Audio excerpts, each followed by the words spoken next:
Well, hello YouTube. It's actually time for a garden tour, an August garden tour, and we're almost at the end of August at that. Man, this year gets the award for booking. Even though we've had all this weird COVID quarantine time, it's definitely a different season. At the beginning of this month, I actually had the chance to have my son got married. Second wedding of summer, and this second one we actually did all the flowers minus the bride's bouquets and the boutonnieres, and so I'm actually going to include that at the end of this so you guys can see, because the flowers were from my garden. The only supplemental flowers that I had were some blue ones in a bouquets where the bridesmaids bouquets where they didn't have water. So, you know, the only blue flowers that I really could make of significance here on my place was the blue hydrangeas, and they don't hold up very good when they're just being carried in a bouquet. So I want to show you some stuff, and I'm going to start right here. So I got to show you these little guys behind me. That's little Harry. He's getting big, isn't he? Hey Harry, you going to play with me? And but this is what I wanted to show you right here. Do you see what goodness is inside here? I got myself a pumpkin growing, and it's actually one of many, but it's probably one of my bigger ones for the year. And it's right next to this little cluster of strawberries that I started from seed, but these strawberries are different. They're actually called alpine strawberries, and they're like smaller. Do you see how small they are? They almost look a little bit shriveled, but what happens is I think that alpine must mean that they're meant to be grown up in like higher altitudes or something, but these taste so good. They almost have like a concentrated flavor, and I don't know, I just think that's worth growing if they're gonna grow off season. We're pretty used to the Oregon berries around here, which are small, but super juicy and super flavorful. And we get Oregon berries too, California berries that come up, but a lot of times because they have to be shipped so far, they're not as flavorful. They almost have to pick them early, so they're a little bit like ripening as they come, and it's not nearly as good. Not nearly as good. So, and I actually want to show you inside my greenhouse. I have to confess, you know, does anybody else's greenhouse look like a confession? It's so hard to stay up with the watering and stuff because it does get hot, but I need it to get hot in there for what I'm growing. But I'm actually going to show you what's in there, right there. So this, do you see what I have in here? So I have an idea. I just fed them. Did you guys see that drop down in there? I fed them so they come up. I got these just like around here, the cattle farmers, they will put these goldfish in their troughs, and it'll sort of keep the algae down. But my thinking wasn't to keep the algae down. My thinking was poop fishies poop, and let me use your water to fertilize my plants. Does that make sense? Because isn't fish poop, fish emulsion, fish poop? Isn't that what that is? Unless they do something else to make fish emulsion. So there's actually 16 in there, and I bought them. I got them for less than $2. They've been in here for a couple of months, and everybody's happy, and they're getting bigger, and it's kind of a joy to come out here and see them. So I feed them every couple of days, but they do get enough algae growing in here because the other animals and drink out of it and other things happen, so that's pretty cool. So we have the corn, just a few measly corn this year. I've had better years for corn, that's for sure. But the reason that they were stunted like that, which I didn't figure out until the pumpkin patch started growing in this direction, trying to get out from under this shade tree, which when I planted had no leaves on it. So it has since, but we will be taking it out this next year because the fence is down. But see how the trunk is really compromised. So the tree actually has a huge section at the back side that's dead. So it definitely needs to, it's a hazard at some point here. We'll have to take it out. But yeah, so definitely working on keeping things green because it's all drying out. But mostly just playing. I just picked the biggest bouquet of the year, and maybe I'll stick that video in here. I put it on my Instagrams, but it was super fun. End of summer bouquets. The biggest, luscious, most colorful ones there are.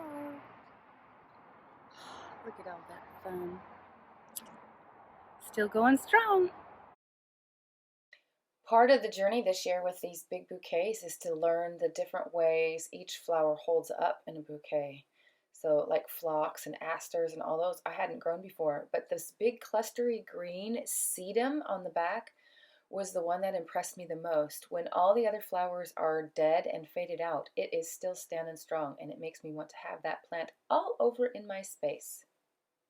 So now it's time for the confession of the greenhouse. So there it is, right? I'll just show you my daughter's cute raccoon rock. She paints bereavement art. She does dogs and cats mostly. But she has done a few other interesting animals along the way. But there's my little peppers and my melons, which that's the reason why I'm showing you in here, because I'm trying not to show you how good I am at picking up after myself. Does anybody else's greenhouse is like the catch-all for all things gardening? It's actually a little bit dry in here too. But I've been growing my peppers in here because typically from where I live, the kind of sunshine I get, I start to get peppers right like within like a week or two of when my last frost date hits. So I don't get to eat very many. So I've actually already eaten a few, and I have these little guys on all of them. There's some jalapenos and yellow banana ones, and these are I think a cayenne pepper one, if I got my peppers right. And see, look, all of these little peppers, yay. And it took, I think next year if I do this, I will have to work harder to keep them from getting slug hit at the beginning, because they definitely took a little bit longer to get up here. Oh, and that doesn't look, is that a pepper back there? I think that is. Oh look, there's a couple on here. Not doing a very good job showing you. I'm trying to look myself. But then I have grown watermelons before, and they barely have time to get ripe for me. So I thought I would try one in here, but it kind of got a setback with the slugs too. But do you see my little tiny, oh, you guys probably can't even tell what I'm pointing at here. See that little tiny guy? Never gonna make it, but he can be a lot of fun to watch. Never gonna make it in time. So like I said, sad confession, greenhouse. But in some ways it makes me happy because I do have some peppers coming. And I usually don't get that many. So the beautiful back property here where the wedding was overlooking is all starting to look so much more dry and yellow. Because it's so green and jungly. And I love to just take it all in. I'm pretty happy with my tomato trellis. The tomatoes are more up than down than they were, and more up than they've been in like the last 3 years. Obviously there's still some more room for improvements if I actually went in and tied a few more up after they were going. But look how big and jungly. I actually don't know what that plant is. I thought it was a sunflower, but there's like, it's probably some giant weed. But look how cool it is. I'm taking it because it's just so cool. And then I planted the beans and the different climbing things inside my tomatoes like this. And I just love, look at how pretty it looks. It's climbed all over, and I still have my tomatoes growing in. It's awesome. And this is like my most jungly row. And I have the amazing full-size marigolds growing down there, putting on a show. I'll have to show you guys. Zucchinis coming out my ears. I harvested some potatoes and just ate them. It's just so much good food. I grew basil and nasturtiums at the base and cilantro, and that was a super good idea. And even lettuces, so I've had a lot more shade to last longer, and that's nice. But I gotta ask you guys a question. So do you remember when I was asking you all what this vine was right here? I have one, it's actually right here. See this? So this is my scarlet runner beans that I love. And then I planted this, and I planted all of my seeds out for all my climbing things at once, and then the packages eroded and only some of the plants took. So I can't figure out what it is. I'm not even sure what to look up. But I have a bloom, so I want to see if I can show you guys the bloom and see if you can help me figure out what it is. So I gotta turn the camera upside down, so I'm gonna not make you sick. So hold on a second. Can you guys see that? It's purple. I don't think you guys are seeing it. I think I might have lost my light just a little bit. Do you see that? What is that? What is that big thing? Is it a passion fruit? It doesn't look like a passion fruit to me. It's just interesting. I don't know if you guys can see that good enough. I'm trying to show you. Maybe I'll have to wait till a lower one comes on and I can picture it up close. So it is the best in here right now. And one of the things that just is really making me smile is this little pretty sucker. Not very tall. It was supposed to be smaller variety for the wedding bouquets, but I had a picture of it earlier that when it had a bumblebee and a honeybee on it side by side, and I'll probably put that in here.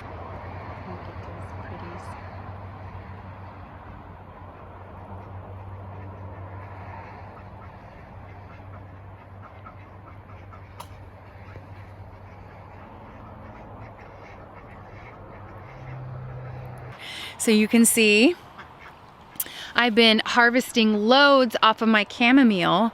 One of my goals was to make my chamomile enough for the whole year, for the whole winter. And so far, so good on that.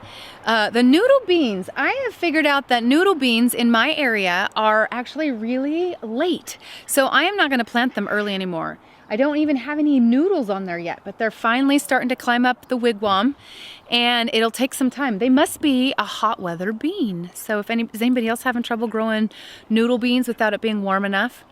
But let me show you something else. So last year, for the first time, I actually grew, what are they called? Eggplant. I don't even know if I like to eat eggplant. Does anybody else grow things just to see them grow and to see the beauty? And you don't even actually eat all of it. You like give a lot of food away. But look at this. I have an eggplant baby. Can you see? Yay! And it's a baby eggplant and a grass plant. And anybody else notice that eggplant blooms are really pretty? Obviously this one's almost done. It's getting ready to set its fruit. But they're purple! Huh? Purple flowers. Eggplants flower purple. Do all eggplants flower purple? I don't know. I've only grown them for 2 years, but I sure have fun growing them. So the next thing I wanted to tell you guys about was my year with the seeds. The seeds have been fantastic. Now, many of you are Roots and Refuge fans, and of course she's been talking about the seed shortage, but actually my writer buddy, she's my critique buddy, her parents own a seed company, White Harvest Seed Company, and so I've been talking to them directly, and they were able to order all of their seeds for next year already to get back on hand, but they're much smaller than like some of the bigger ones that we hit all the time. So it may or may not be a big year, but I went ahead and decided that one of the things I really like is when my garden seeds itself. I can identify a lot of plants now. I've been gardening since I was 13, so I can tell, like if it's carrots, if it's radishes, if it's lettuce, if it's kale, whatever, beets. So I decided to let more things go to seed so that I wouldn't even have to plant it, that it would just keep coming back up and up and up. And I have one happening right here. Are you coming to find me, kitten? He's a noisy one. Okay, I'm distracted by the cat. Can you see down in here? I don't even know. So this is beet seeds that have gone to seed. So there's seeds, brown seeds everywhere, and I've harvested a ton to take in the house. And notice that I have, can you even see down in there? Beets growing like crazy down in here. And I'm gonna leave them. So it has worked. I have self-seeding beets, and I have them self-seeding radishes and self-seeding lettuce and a few other, I think calendula and a few other things too, and I am all for that. I want to have that happen more. Actually, this year I got pineapple ground cherries. I have like 3 or 4 plants of pineapple ground cherries, and it's awesome. And so let me show you the rest of the garden, and then I will, at some point, hopefully I'll get back on routine. So there's my chicken pen. We have some pumpkins and squash coming up. Still some flowers and everything coming back. Green beans, nasturtium, cucumbers, zucchini, seeded up, self-seeded tomatoes, potatoes, and my sweet peas over there are so done and need to be pulled out.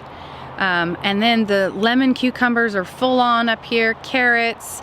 I had chard go to seed that I would actually like to yard out and feed to the animals and then get some new stuff planted. And then of course we have the backside, which got a late start because it took forever to get sunny. It's coming along pretty good. And of course we have the year of the flowers, the sunflowers, all different kinds, all different shapes and sizes. And it'll be fun. It's fun to record. I'm hoping to collect some seeds off of theirs. My cucamelon is coming up. That's parsnips right there. Artichokes, all kinds of stuff. And I just love to come out here and sit. Oh, one of the things I did, do you see those two plastic things right there on that table? I did some lettuce and some beets for greens, like the salad greens, like microgreens. I just want to see how it does, like for when we get to this next winter. I would have harvest my own seed for microgreens eating, which I just think is so fun. Oh, do you guys see that? It's a hummingbird. He's sitting on the fence right there. He's so happy. Can you see him? Let's see, he's right by the sunflower.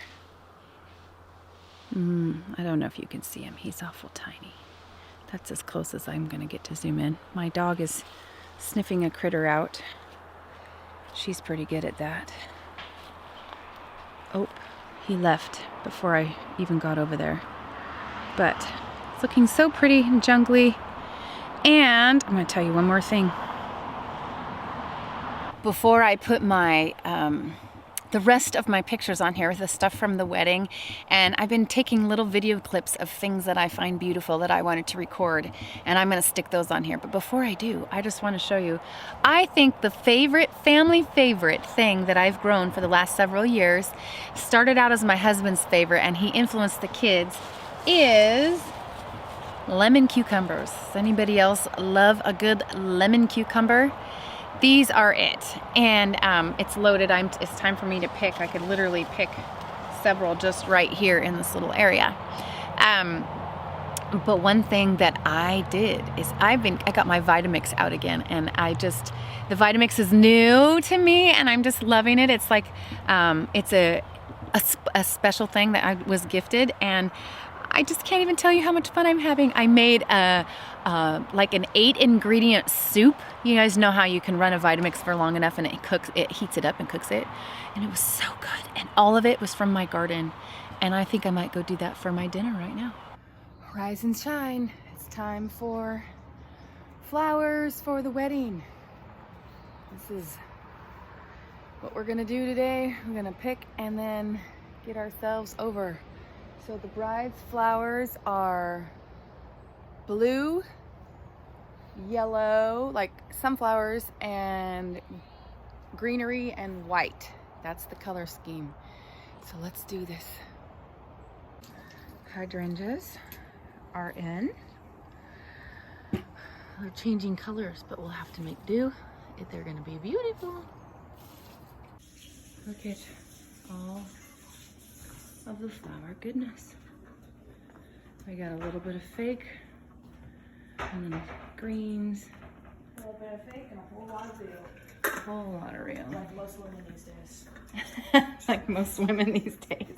Funny. Ours is the other way around. No, the Kardashians is the other way around, but they're not most women.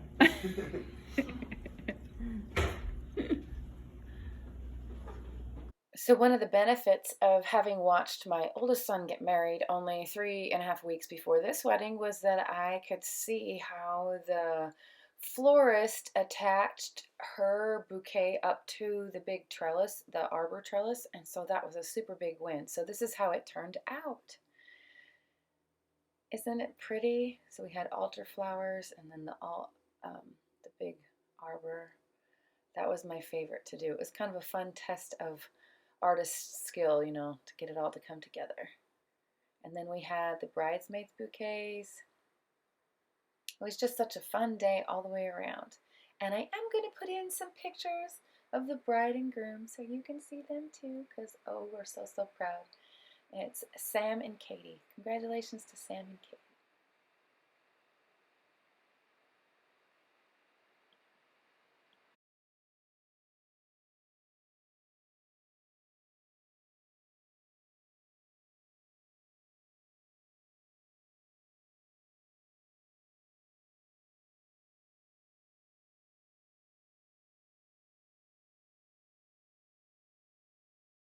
So coming up next is a few things that I love that I just wanted to record, including our first quail harvest. I will do that again. That was worth it to me. And some things are not when it comes to harvesting your own meats. But here's the rest.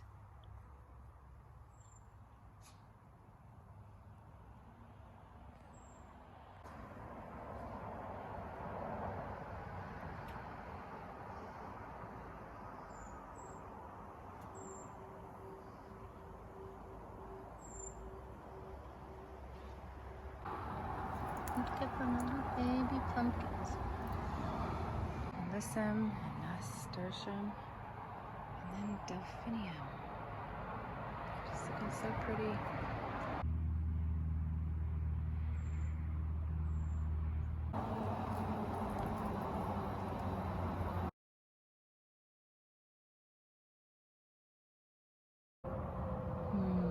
Beautiful dahlias.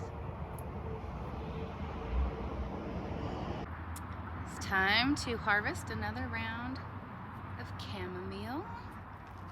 I put it in my cute little basket. Looks yummy. Love it. I got a little pop-up pansy here that came up on its own. I didn't plant it. I love that.